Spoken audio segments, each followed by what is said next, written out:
authentic. The Bliss Business Podcast, the show about empathy, connection, and consciousness in business. Today's episode is brought to you by Zero Company, your paid search, social media, and programmatic ad experts. Yeah, so Stacey, we were just chatting backstage, and in doing my research for the show, we came across your episode there on Project Runway. So it's probably the opposite of authentic, right? I would say. What was that experience like? Oh my gosh, you're not kidding. Like, you figured it out. It's anything but reality, right? And it was, I mean, it was an experience that, and we'll get into this a little bit later, but was really important on my own journey. Yeah. Because I was really trying to find my way, because of the way that I'm built has all of these kind of conflicting qualities to it. And so my whole thing about getting onto Project Runway was I didn't really want to win. I just wanted Tim Gunn's nod, because I had invested in myself to get to all these design skills. And so to just get his nod to be on the show was a blessing. But yeah, it was quite a trip. Yeah.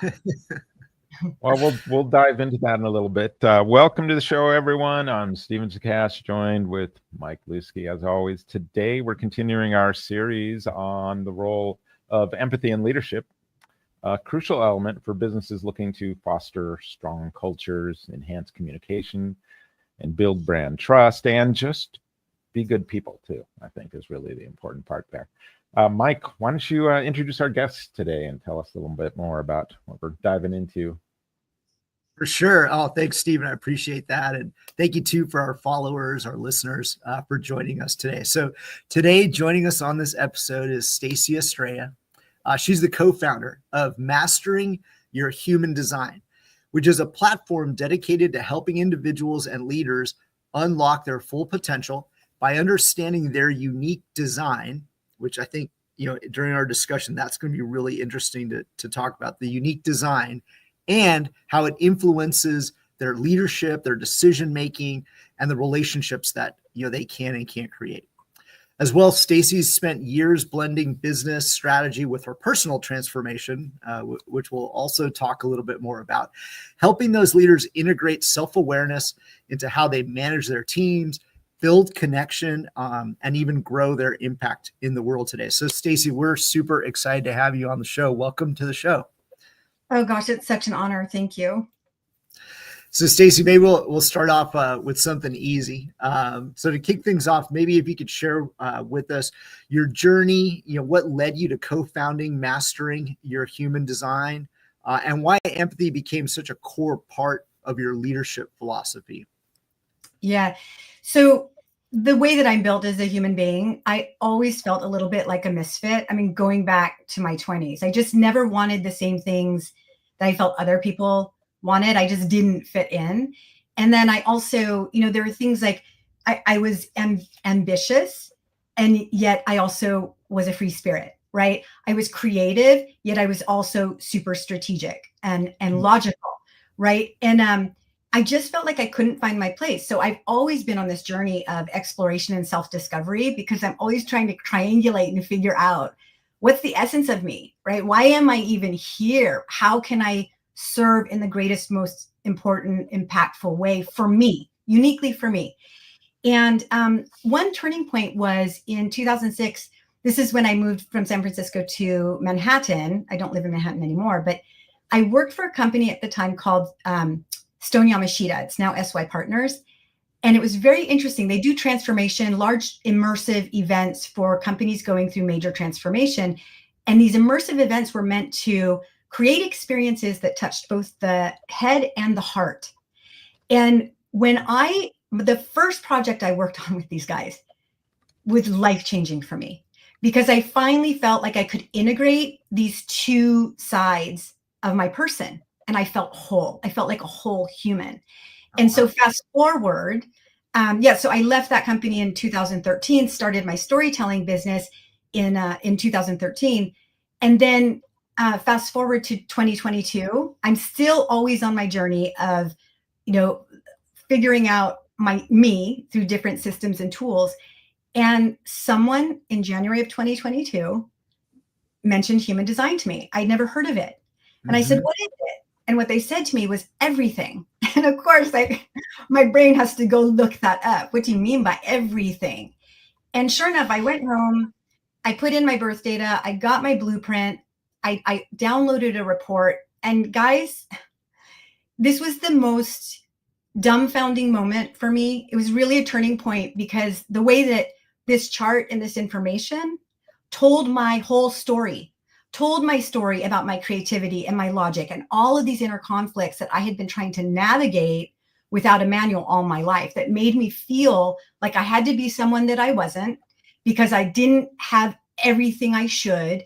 And when I could look at this imprint of me, it was such a relief in that moment because I could finally just let go of all the stuff that I'm not and don't need to be, and just lean into who I am, which to me is kind of it's ground zero of empathy, is when you can have that for yourself in such a profound way. So walk us through that just a little bit. I mean, you said it helped you, that first exercise you went through helped you feel like you were a whole human for like the first time. What in particular struck you? Are you talking about back with that agency and then with the agency? So this was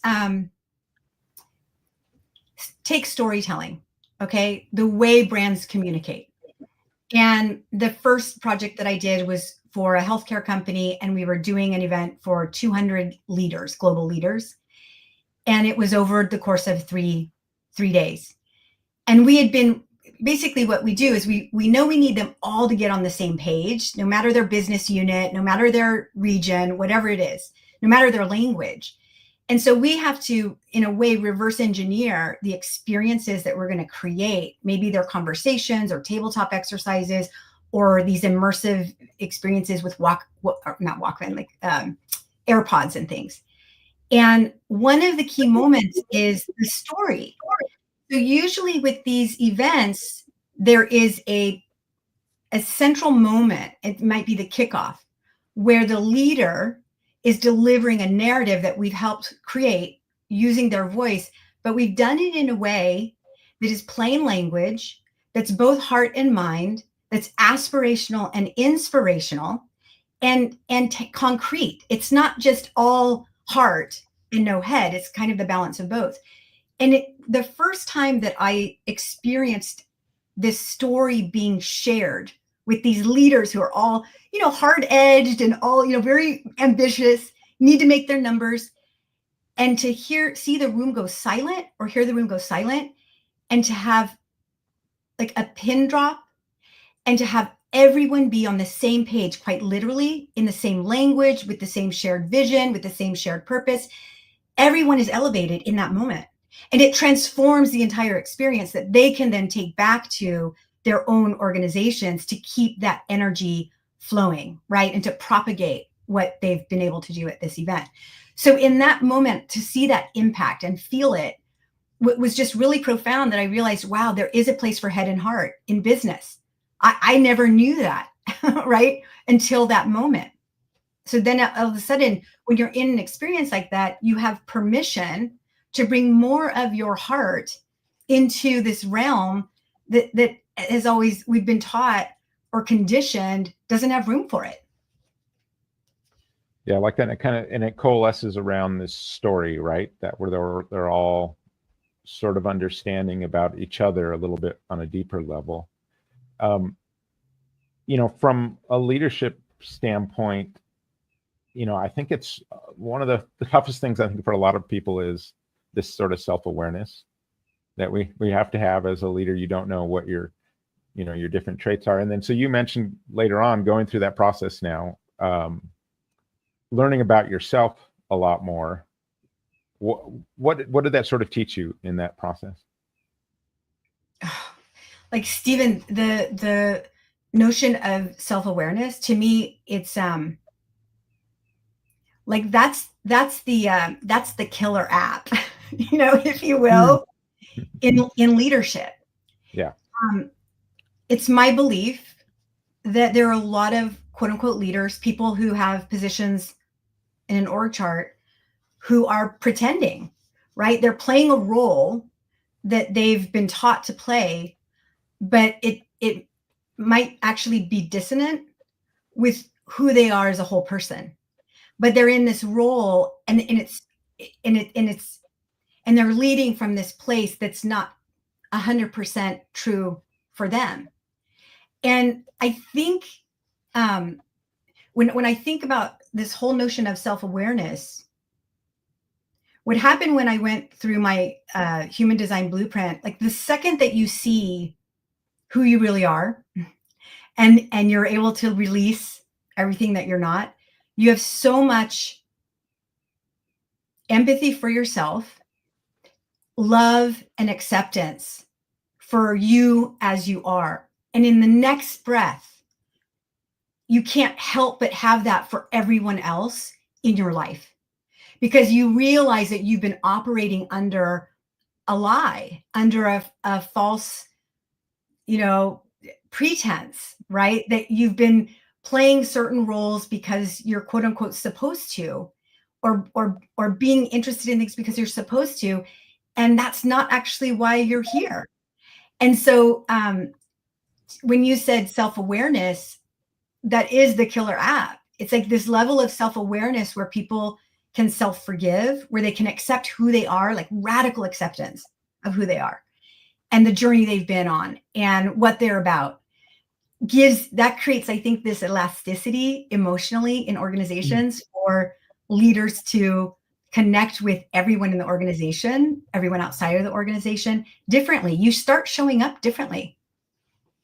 Yeah, you finally show up kind of, like you said, you put on these sort of different hats and you have these different roles you come into with work, and it's not really an authentic thing for a lot of people.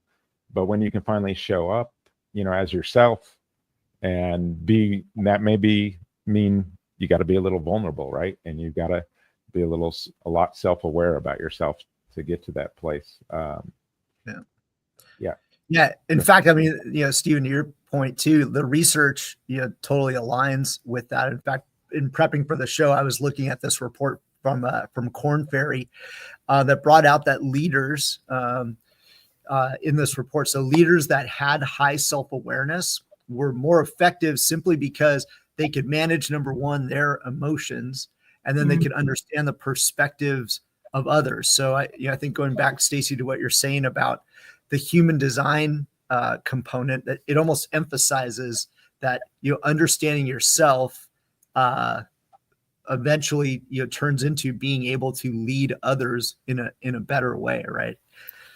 Yeah, totally, 100%. So I'm interested a little bit more. So you said they're like in a radical way, to sort of forgive themselves or to be okay with that. What does that mean? Can you say more about that? I'm kind of curious what that looks like for a leader.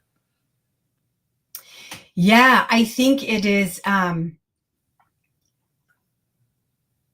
like the acceptance and like the radical acceptance.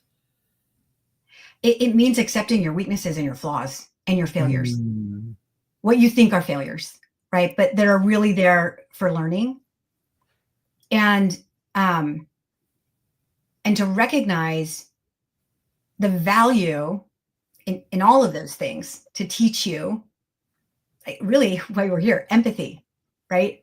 I think when you have that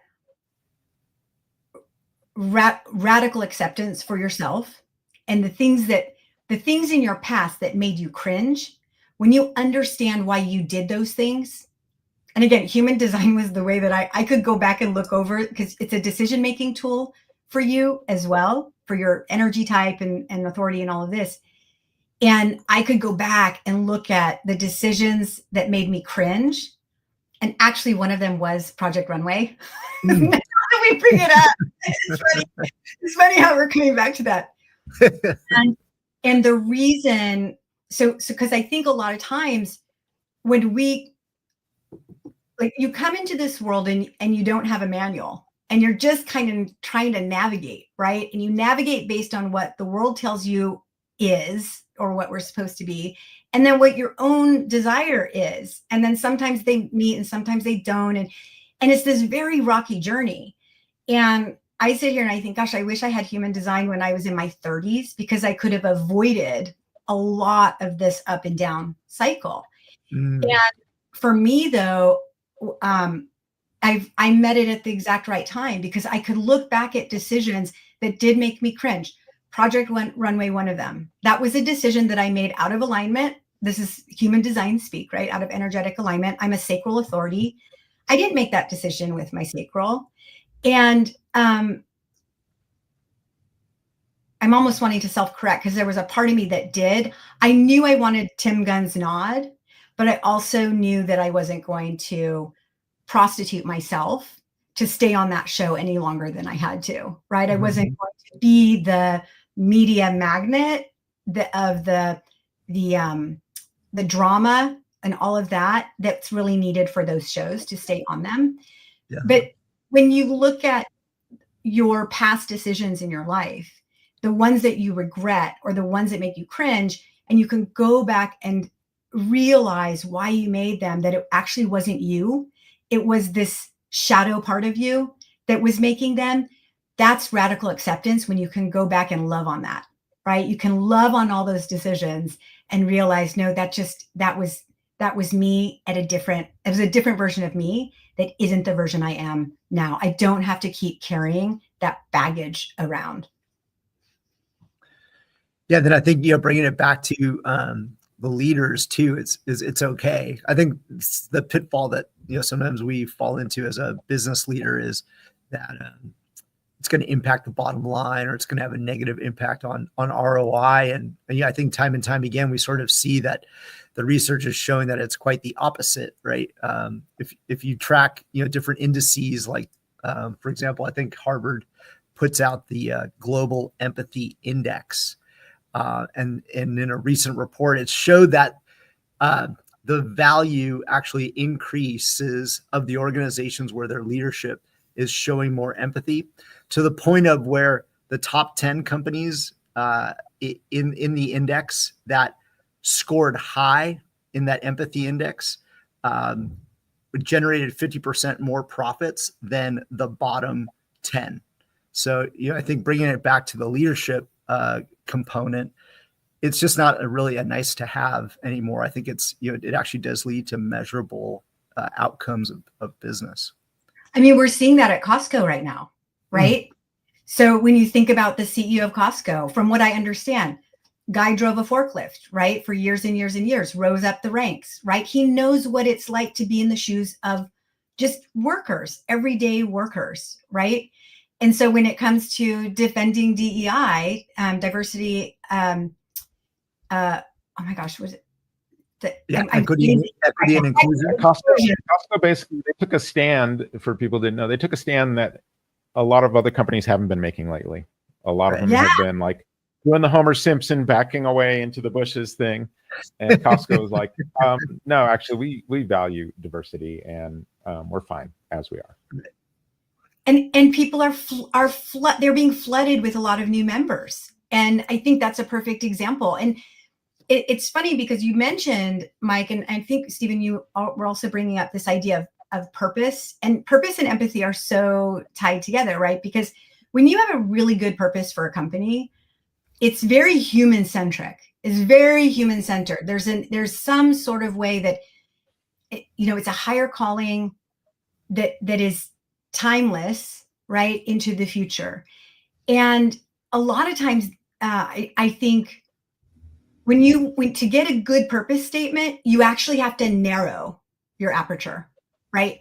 You don't broaden it. And I think a lot of times leaders are afraid to, quote unquote, leave money on the table or leave customers on the table, because they think if they can be more things to everybody, that's going to be the winning solution. But what does that do? It creates a watered down message it's generic, lowest common denominator. That's the furthest thing from empathy. When I think of empathy, I think of human to human, right? It's human to human connection. Yeah.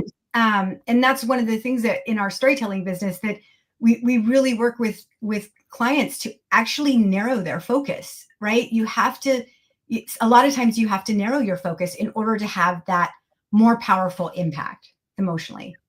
Yeah. You're totally speaking our language.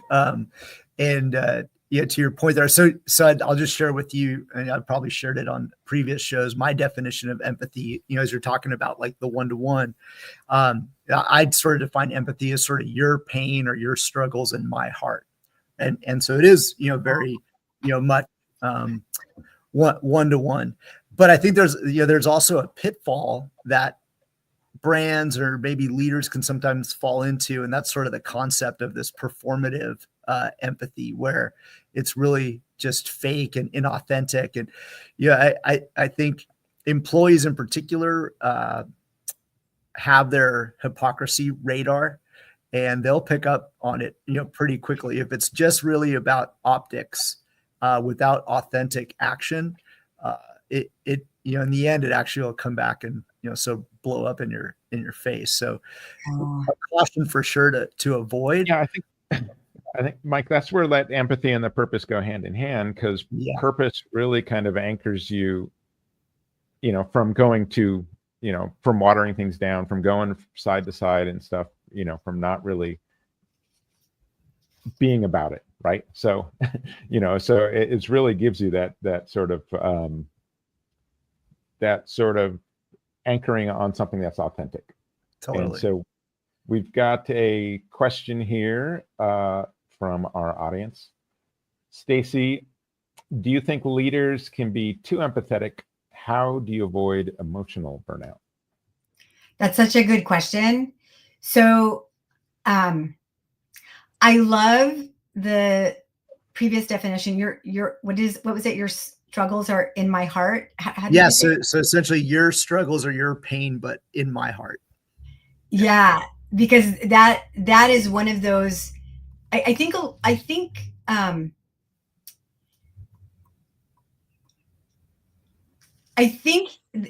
okay. So the short answer, the simple answer to the question is people can be too empathetic or have too much empathy in the sense of they're not self-regulating. So this comes from a human design perspective with the solar plexus. So that's where we self-regulate. That's our nervous system. And a lot of people who do not have that center defined think of themselves as empaths. I'm one of them. And I thought it was a great badge of honor. Oh, I feel so deeply, right? The struggle or the pain of the other. That's actually a bit of a handicap, because what's happening is you no longer have a separation of your feelings from the feelings of the other. And that's not healthy, because it can deplete you. If you're operating from a healthy place, you can have empathy and be present and be in it with the other person, but not be carrying it for them. Do you see what I'm saying? The emotion and the struggle and all of that. And so I think too much empathy is really just a person has let go of their own responsibility to themselves to and their own self-care, to have some distance between.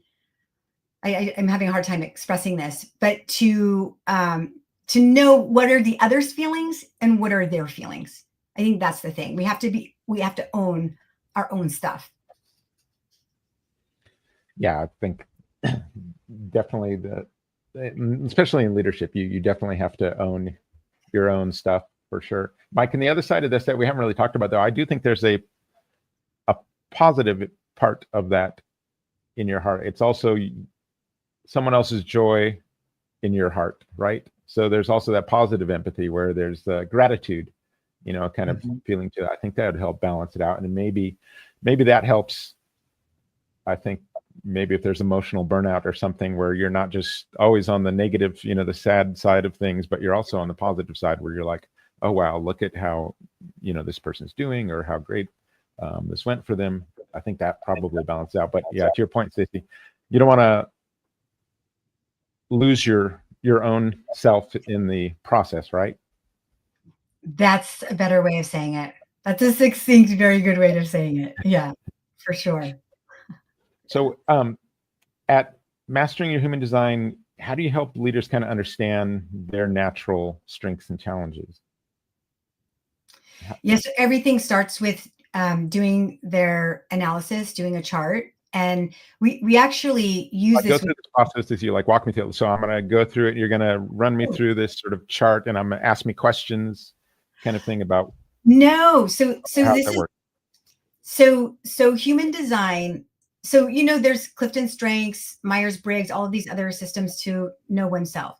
So human design requires your birth data, including your time and place, which I know sounds so wacky. That's why people have to just do it and decide if it works for them. Get over it. Yeah. It's yeah. And so you get the birth data, you run the chart, and there are a number of elements that you look at. And it's very, very layered. But at the very, very top layer, people learn what their energy type is. So there are 4 energy types, technically: manifestor, generator, manifesting generator are the same type, projector, and reflector. And then, and that's important because we don't all have the same way of operating with our energy. This to me is just transformative, like for a leader to understand about themselves and the people that they work with. Okay. It like so powerful. And then we also have different decision-making strategies that are also, it's more about embodied intelligence. So what human design, so when someone comes in, we do their chart, we give them a reading, we help them understand how their mechanics work, right? How they're built. We talk about all these different elements. We call them their superpowers. So we use some friendly language because it can be very technical language in the human design world. Their superpowers, their definition, like all these different things, their profile that allow them to move through the world at their highest expression. And then we also talk about the things that might be holding them back. And these are the areas that can actually be sort of shadowy. But what happens is when we meet with people, first of all, they see themselves. And then if they do this with their teams, imagine what happens when an entire team, like we do this with our clients, we also do it with each other, Tara and I, we are communicating and operating with each other's design, right? Which becomes very, very powerful. And so an example, I'll give you from my life with Tara. Tara's my business partner in this. So I'm a manifesting generator, and my aura, it is this motor to throat. I am very active, very energized. I operate in response to what comes into my life. Tons of energy. Okay. Tara is a projector. Now, projectors are about 22% of the world are projectors. Projectors are not built that way. Projectors do not look like they're working when they're working. And so if I'm coming in unaware as a manifesting generator, I don't know I'm a manifesting generator, I don't know she's a projector, and I'm expecting her to show up busy at her computer early in the morning, late at night, all I'm doing is shutting down her greatness, her uniqueness, the stuff that she is actually here to be, but I'm not giving space for that. And so when I know now how Tara works and she knows how I work, like that's what we work to. And it's funny because we were getting ready to release something. We were building a new website, I think a year ago or 2 years ago. And we've both been living our design for over 3 years now. And there was a moment where I was having a really hard time because I'm really jazzed by everything that we're doing. I'm super lit up. I'm super excited. I'm working around the clock because that's what's motivating me. And that's how my design works. That's how my aura works. And Tara, I wasn't getting anything from her, but I felt like I didn't want to say anything to her because, I mean, we've been working together for over a decade at that time. I didn't want to say anything because I didn't want to crush her spirit because I know she's not built like I am. But I also knew that I needed something from her because as a manifesting generator, I need some of her design to respond to keep me in my flow. And so we had this beautiful conversation where I said, listen, I just need you to know I need stuff where maybe what you can do is just tell me when I'm asking for something, just tell me it's percolating. Just let me know you're on it. And that's all I need to know so that I don't feel like I'm by myself in this.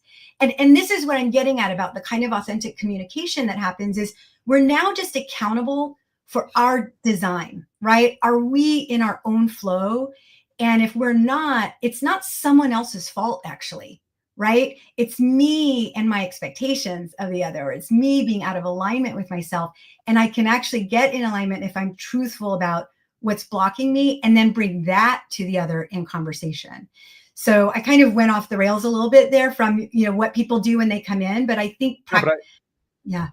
Yeah, Go no, ahead. it makes sense, I think, because you talked about really there's part of this, okay, you give the birth date and everything like that. I know there's going to be plenty of skeptics out there, but you get to this part where really you're talking about like shadow things too, right? So where you've got to really look at yourself. So it's like, hey, why don't you look at this part of yourself? Look at this part of yourself. Look at this part of yourself, right? And that sort of self-examination is really where you get a lot of the power from, right? Shadow is a big part of it. And when people see it and it's presented to them in a way that they can work with it, it's not as scary.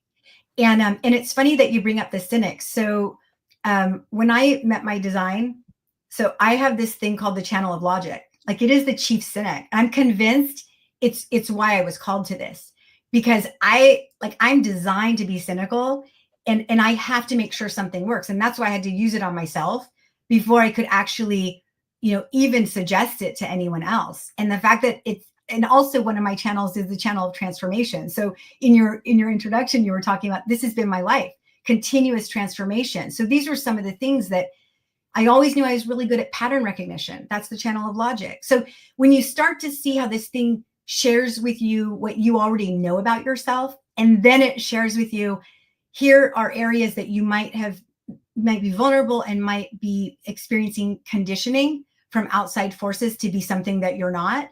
How are these showing up in your life, right? All the conditioning, which becomes the shadow. It becomes very powerful. Yeah. And people don't feel like they're being accused of anything. It's like it becomes very constructive, and it becomes about, no, how can I be the best version of me? Period. Yeah.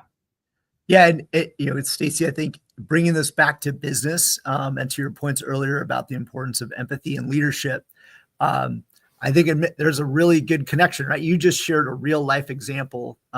You called her your business partner, but in a way it might be a leader and an employee relationship. Mm-hmm.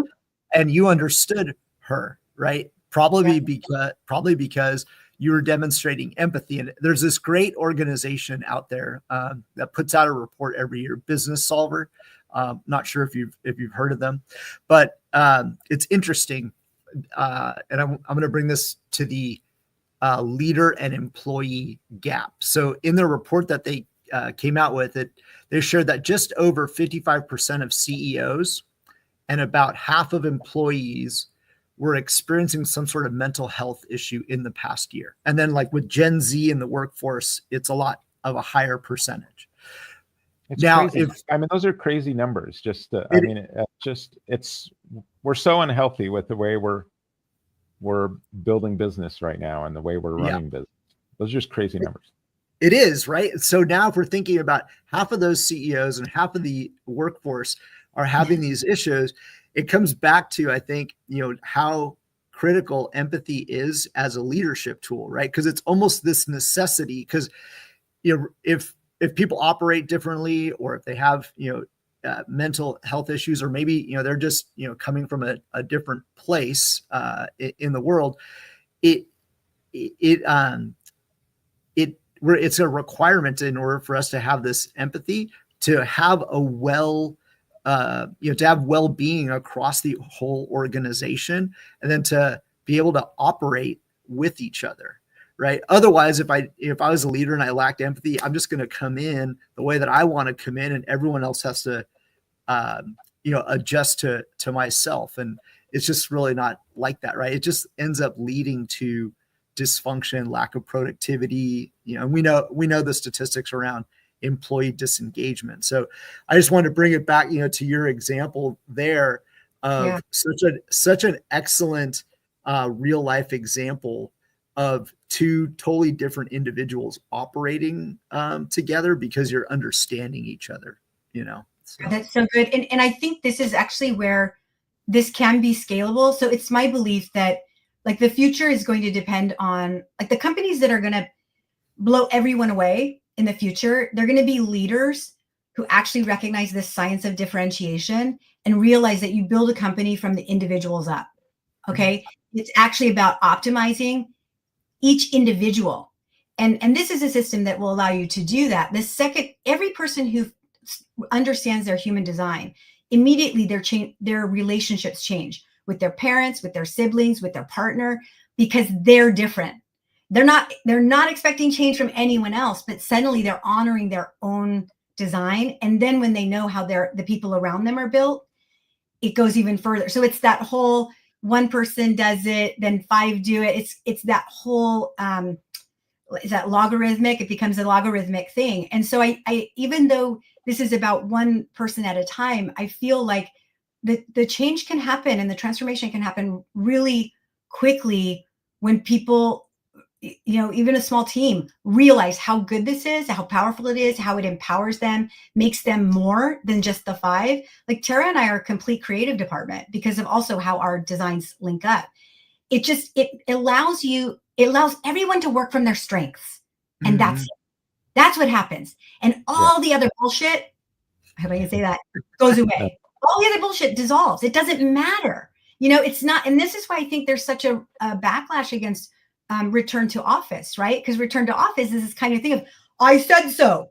This is how we've done it. It's like, no, this is not, like, you're missing it. Some people, my best work hours are 3:30 in the morning.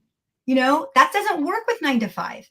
And so this is my hope for the world. I hope, the sooner that leaders realize that, again, radical acceptance of themselves, every part of them, empathy for the other, and really embracing and figuring out how to optimize each individual for what they're uniquely good at. Like, that to me that's the shit. That's the bomb. That's a winning organization. I think like if you look at consciousness and how it evolves, there is this stage where it gets to where it looks at people as individuals and their differences, and you kind of understand the whole spectrum. And because that's really, you get to that radical sort of empathy at that certain stage. But then you start saying, okay, now I know why this person thinks this way and this other person thinks this differently. So that's where it's going. It's just, like, when are we going to get there? And I think at some point, we'll probably be changing from like human resources to like employee wholeness or something where it's, I love it. Where it's really looking at each individual, like you said, and treating them as individuals, and, not as like, hey, we've got to do this, this, and this, and my way or the highway, like we're kind of running things now. And that's probably why, Mike, we've got those stats that are through the roof. Yeah, it's not a good. I'm actually curious, Stacey. We haven't talked much about technology yet on the show, and technology is going to play a role. It has played a role in business up to this time. I'm just sort of curious, in your opinion, what sort of role technology is going to play. In particular, how do businesses strike the right balance between automation and AI and the technology available out there, while still, I think, maintaining an empathetic approach? I mean, what's your view on how we can use technology to help improve things versus continue down a bad path? Great question. So I can only speak from my own experience because I don't analyze this in the market. I don't look at this in the market. But the way we use technology is it's always to support us in creating a powerful one-to-one connection.